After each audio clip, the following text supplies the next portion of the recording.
Čau, Uroš tukaj iz Skimitar Running Academy. Tehnika teka.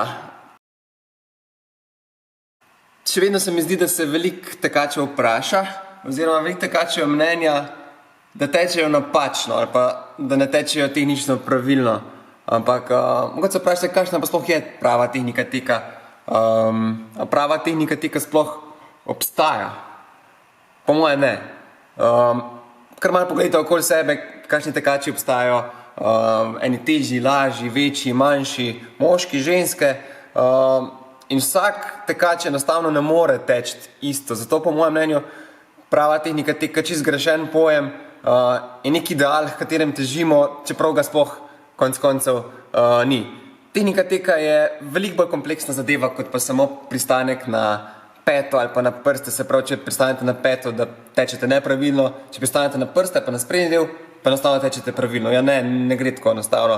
Tukaj je še celo drugo telo, kako je postavljeno trup, kako je postavljeni boki, kako so postavljene noge, kje je koleno.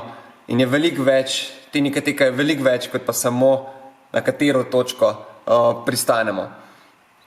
Če bi vam lahko dal samo en nasvet glede tehnike teka, bi bil to ta, da tečite s čim krajšimi koraki oziroma tečete s čim večjo frekvenco korakov. To je pravzaprav ena in ista stvar. Zakaj? Zato, ker s tem preprečite, da bi tekli s predolgimi koraki in s tem preprečite, da bi pristajali predaleč pred telesom.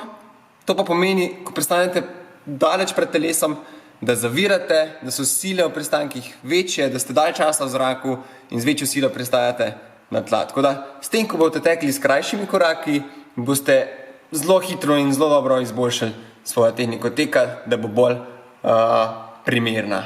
Več si pa lahko preberete na novem članku na našem blogu tečem.si. Čau!